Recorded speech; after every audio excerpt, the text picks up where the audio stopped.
The domain of Arnhem. The garden like a lady fair was cut, that lay as if she slumbered in delight, and to the open skies her eyes did shut, the azure fields of heaven were sembled right, in a large round, set with the flowers of light, the flowers deluce and the round sparks of dew, that hung upon their azure leaves did show, like twinkling stars that sparkle in the evening blue. Giles Fletcher, from his cradle to his grave, a gale of prosperity bore my friend Ellison along. Nor do I use the word prosperity in its mere worldly sense. I mean it as synonymous with happiness. The person of whom I speak seemed born for the purpose of foreshadowing the doctrines of Turgot, Price, Priestley, and Condorcet, of exemplifying by individual instance what has been deemed the chimera of the perfectionists. In the brief existence of Ellison, I fancy that I have seen refuted the dogma that in man's very nature lies some hidden principle, the antagonist of bliss.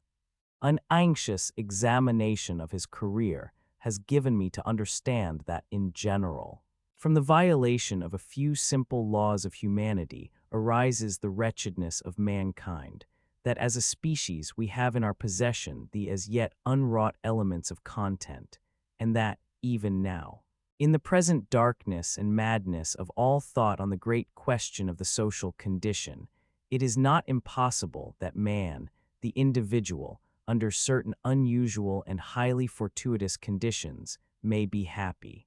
With opinions such as these my young friend, too, was fully imbued, and thus it is worthy of observation that the uninterrupted enjoyment which distinguished his life was, in great measure, the result of preconcert.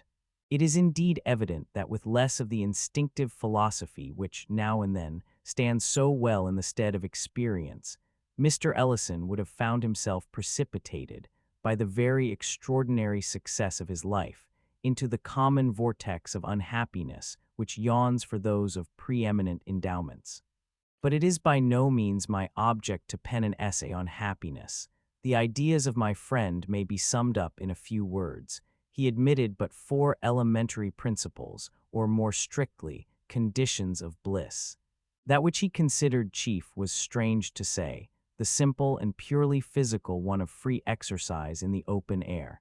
The health, he said, attainable by other means is scarcely worth the name. He instanced the ecstasies of the fox hunter, and pointed to the tillers of the earth, the only people who, as a class, can be fairly considered happier than others. His second condition was the love of woman. His third, and most difficult of realization, was the contempt of ambition. His fourth was an object of unceasing pursuit, and he held that, other things being equal, the extent of attainable happiness was in proportion to the spirituality of this object. Ellison was remarkable in the continuous profusion of good gifts lavished upon him by fortune.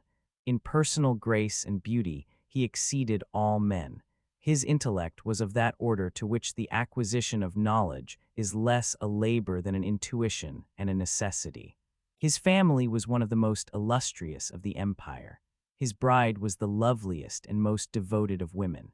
His possessions had been always ample, but on the attainment of his majority, it was discovered that one of those extraordinary freaks of fate had been played in his behalf which startle the whole social world amid which they occur, and seldom fail radically to alter the moral constitution of those who are their objects. It appears that about 100 years before Mr. Ellison's coming of age, there had died, in a remote province, one Mr. Seabright Ellison. This gentleman had amassed a princely fortune, and having no immediate connections, conceived the whim of suffering his wealth to accumulate for a century after his decease. Minutely and sagaciously directing the various modes of investment, he bequeathed the aggregate amount to the nearest of blood, bearing the name of Ellison, who should be alive at the end of the 100 years. Many attempts had been made to set aside this singular bequest. Their ex post facto character rendered them abortive, but the attention of a jealous government was aroused, and a legislative act finally obtained, forbidding all similar accumulations. This act, however, did not prevent young Ellison from entering into possession, on his 21st birthday, as the heir of his ancestor Seabright, of a fortune of $450 millions. Asterisk 1. When it had become known that such was the enormous wealth inherited, there were, of course, many speculations as to the mode of its disposal. The magnitude and the immediate availability of the sum bewildered all who thought on the topic. The possessor of any appreciable amount of money might have been imagined to perform any one of 1,000 things, with riches merely surpassing those of any citizen. It would have been easy to suppose him engaging to supreme excess in the fashionable extravagances of his time, or busying himself with political intrigue, or aiming at ministerial power, or purchasing increase of nobility, or collecting large museums of virtue, or playing the munificent patron of letters, of science, of art, or endowing and bestowing his name upon extensive institutions of charity. But for the inconceivable wealth in the actual possession of the heir, these objects and all ordinary objects were felt to afford too limited a field. Recourse was had to figures, and these but sufficed to confound. It was seen that, even at 3%, the annual income of the inheritance amounted to no less than $13,500,000, which was $1,125,000 per month, or $36,986 per day, or $1,541 per hour, or $6.20 for every minute that flew. Thus the usual track of supposition was thoroughly broken up. Men knew not what to imagine. There were some who even conceived that Mr. Ellison would divest himself of at least one half of his fortune, as of utterly superfluous opulence, enriching whole troops of his relatives by division of his superabundance. To the nearest of these he did, in fact, abandon the very unusual wealth which was his own before the inheritance. I was not surprised, however, to perceive that he had long made up his mind on a point which had occasioned so much discussion to his friends. Nor was I greatly astonished at the nature of his decision. In regard to individual charities, he had satisfied his conscience. In the possibility of any improvement, properly so called, being effected by man himself in the general condition of man, he had, I am sorry to confess it, little faith. Upon the whole, whether happily or unhappily, he was thrown back, in very great measure, upon self. In the widest and noblest sense he was a poet. He comprehended, moreover, the true character, the august aims, the supreme majesty and dignity of the poetic sentiment. The fullest, if not the sole proper satisfaction of this sentiment, he instinctively felt to lie in the creation of novel forms of beauty. Some peculiarities, either in his early education or in the nature of his intellect, had tinged with what is termed materialism all his ethical speculations.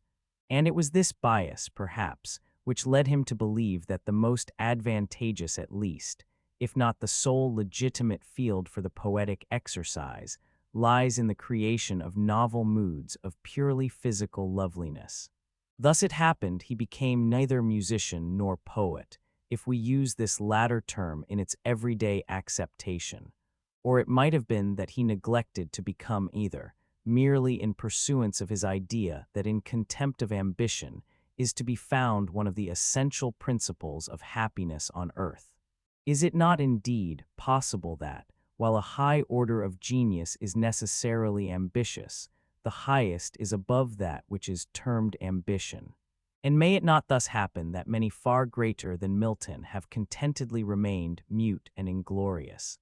I believe that the world has never seen, and that, unless through some series of accidents goading the noblest order of mind into distasteful exertion, the world will never see, that full extent of triumphant execution in the richer domains of art, of which the human nature is absolutely capable. Ellison became neither musician nor poet, although no man lived more profoundly enamored of music and poetry. Under other circumstances than those which invested him, it is not impossible that he would have become a painter. Sculpture, although in its nature rigorously poetical, was too limited in its extent and consequences to have occupied, at any time, much of his attention. And I have now mentioned all the provinces in which the common understanding of the poetic sentiment has declared it capable of expatiating. But Ellison maintained that the richest, the truest, and most natural, if not altogether the most extensive province, had been unaccountably neglected. No definition had spoken of the landscape gardener as of the poet. Yet it seemed to my friend that the creation of the landscape garden offered to the proper muse the most magnificent of opportunities. Here, indeed, was the fairest field for the display of imagination in the endless combining of forms of novel beauty. The elements to enter into combination being, by a vast superiority, the most glorious which the earth could afford. In the multiform and multicolor of the flowers and the trees, he recognized the most direct and energetic efforts of nature at physical loveliness. And in the direction or concentration of this effort, or more properly, in its adaptation to the eyes which were to behold it on earth, he perceived that he should be employing the best means, laboring to the greatest advantage, in the fulfillment, not only of his own destiny as poet, but of the august purposes for which the deity had implanted the poetic sentiment in man. Its adaptation to the eyes which were to behold it on earth. In his explanation of this phraseology, Mr. Ellison did much toward solving what has always seemed to me an enigma. I mean the fact, which none but the ignorant dispute, that no such combination of scenery exists in nature as the painter of genius may produce. No such paradises are to be found in reality as have glowed on the canvas of Claude. In the most enchanting of natural landscapes, there will always be found a defect or an excess, many excesses and defects. While the component parts may defy, individually, the highest skill of the artist, the arrangement of these parts will always be susceptible of improvement. In short, no position can be attained on the wide surface of the natural earth, from which an artistical eye, looking steadily, will not find matter of offense in what is termed the composition of the landscape. And yet how unintelligible is this! In all other matters we are justly instructed to regard nature as supreme. With her details we shrink from competition. Who shall presume to imitate the colors of the tulip, or to improve the proportions of the lily of the valley? The criticism which says, of sculpture or portraiture, that here nature is to be exalted or idealized rather than imitated, is in error. No pictorial or sculptural combinations of points of human liveliness do more than approach the living and breathing beauty. In landscape alone is the principle of the critic true, and having felt its truth here, it is but the headlong spirit of generalization which has led him to pronounce it true throughout all the domains of art. Having, I say, felt its truth here, for the feeling is no affectation or chimera. The mathematics afford no more absolute demonstrations than the sentiments of his art yields the artist.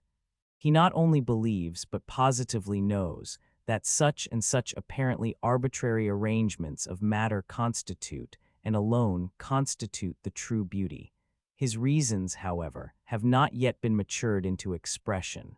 It remains for a more profound analysis than the world has yet seen, fully to investigate and express them. Nevertheless, he is confirmed in his instinctive opinions by the voice of all his brethren. Let a composition be defective. Let an emendation be wrought in its mere arrangement of form.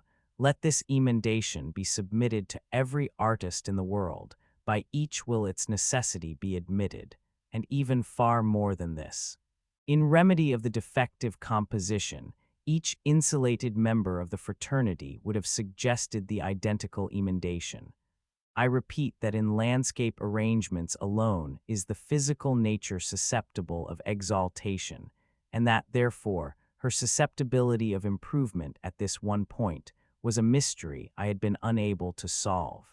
My own thoughts on the subject had rested in the idea that the primitive intention of nature would have so arranged the earth's surface as to have fulfilled at all points man's sense of perfection in the beautiful, the sublime, or the picturesque. But that this primitive intention had been frustrated by the known geological disturbances, disturbances of form and color, grouping, in the correction or allaying of which lies the soul of art. The force of this idea was much weakened, however, by the necessity which it involved of considering the disturbances abnormal and unadapted to any purpose. It was Ellison who suggested that they were prognostic of death. He thus explained, admit the earthly immortality of man to have been the first intention. We have then the primitive arrangement of the earth's surface adapted to his blissful estate, as not existent but designed. The disturbances were the preparations for his subsequently conceived deathful condition. Now, said my friend, what we regard as exaltation of the landscape may be really such, as respects only the moral or human point of view. Each alteration of the natural scenery may possibly affect a blemish in the picture, if we can suppose this picture viewed at large, in mass, from some point distant from the earth's surface, although not beyond the limits of its atmosphere. It is easily understood that what might improve a closely scrutinized detail may at the same time injure a general or more distantly observed effect. There may be a class of beings, human once, but now invisible to humanity, to whom from afar our disorder may seem order, our unpicturesqueness picturesque. In a word, the earth angels, for whose scrutiny more especially than our own, and for whose death-refined appreciation of the beautiful, may have been set in array by God the wide landscape gardens of the hemispheres. In the course of discussion, my friend quoted some passages from a writer on landscape gardening who has been supposed to have well treated his theme. There are properly but two styles of landscape gardening, the natural and the artificial. One seeks to recall the original beauty of the country by adapting its means to the surrounding scenery, cultivating trees in harmony with the hills or plain of the neighboring land. Detecting and bringing into practice those nice relations of size, proportion, and color which, hid from the common observer, are revealed everywhere to the experienced student of nature. The result of the natural style of gardening is seen rather in the absence of all defects and incongruities, in the prevalence of a healthy harmony and order, than in the creation of any special wonders or miracles. The artificial style has as many varieties as there are different tastes to gratify. It has a certain general relation to the various styles of building. There are the stately avenues and retirements of Versailles, Italian terraces, and a various mixed Old English style, which bears some relation to the domestic Gothic or English Elizabethan architecture. Whatever may be said against the abuses of the artificial landscape gardening, a mixture of pure art in a garden scene adds to it a great beauty. This is partly pleasing to the eye, by the show of order and design, and partly moral. A terrace, with an old moss-covered balustrade, calls up at once to the eye the fair forms that have passed there in other days.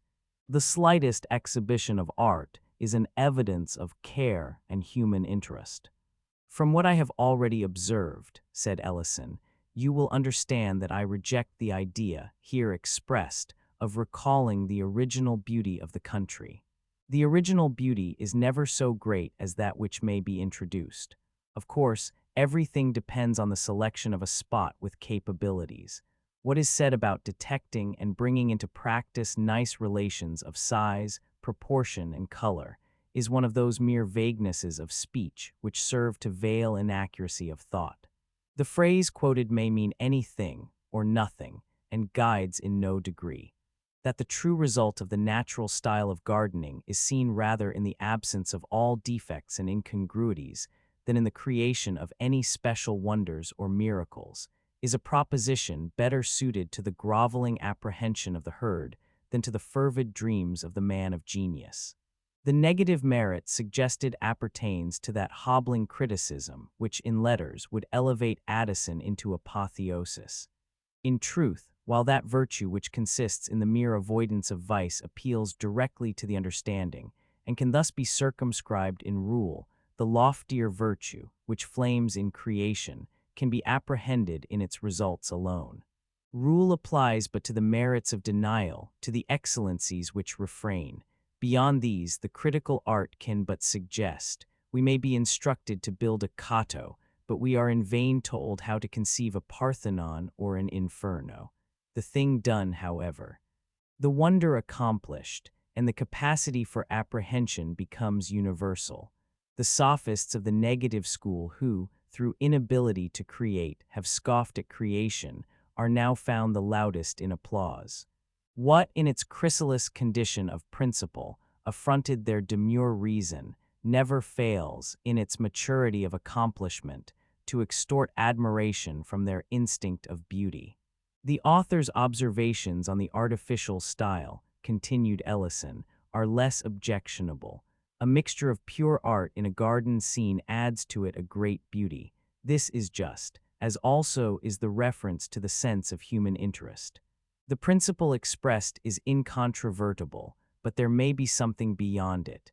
There may be an object in keeping with the principle, an object unattainable by the means ordinarily possessed by individuals, yet which, if attained, would lend a charm to the landscape garden, far surpassing that which a sense of merely human interest could bestow.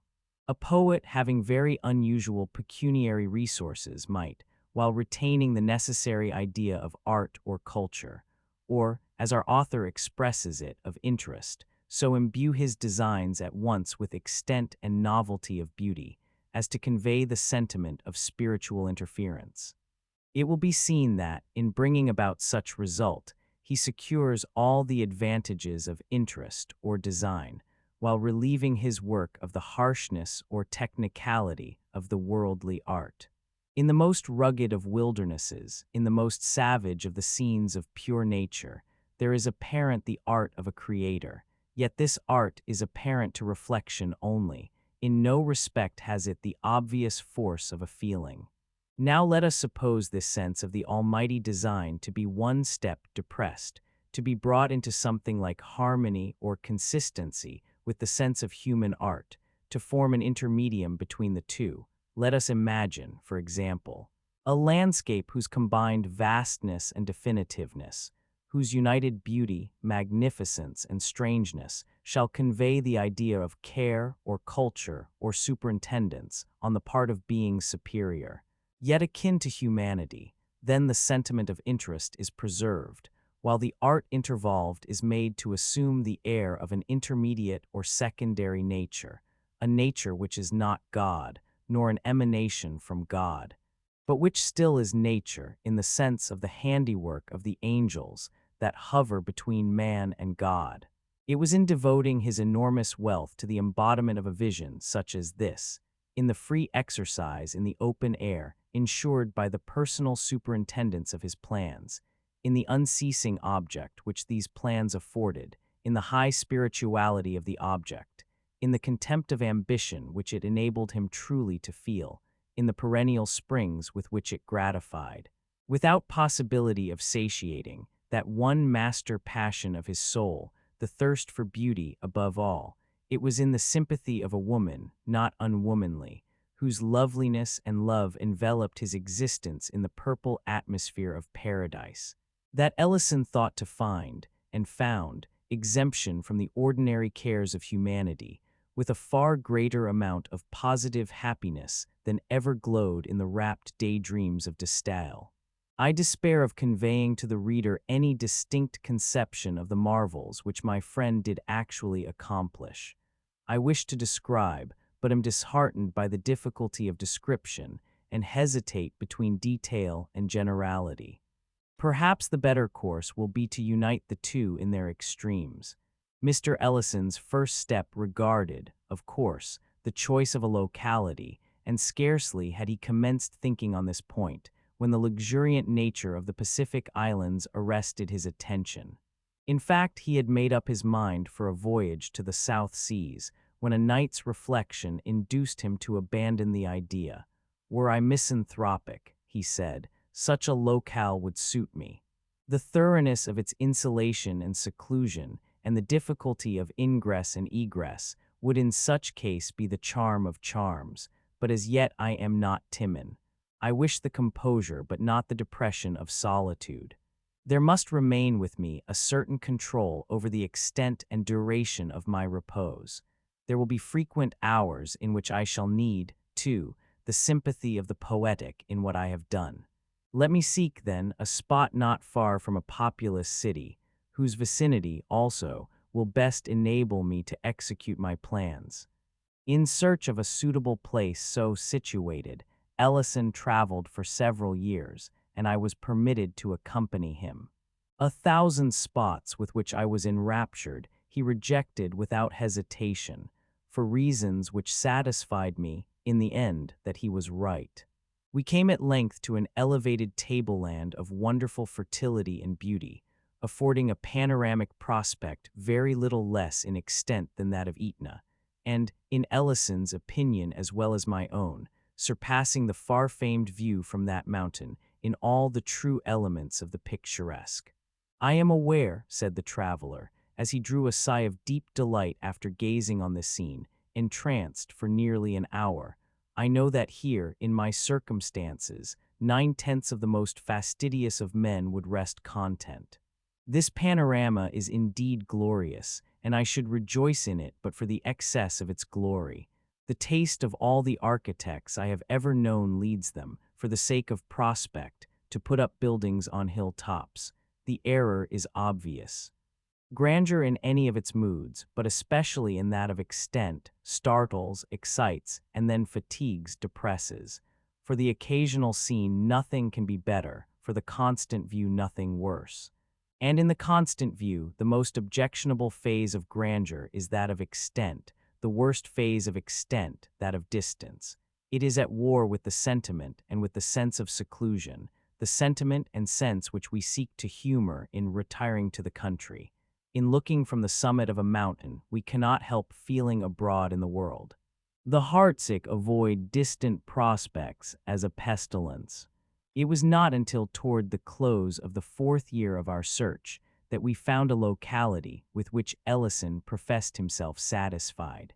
It is, of course, needless to say where was the locality.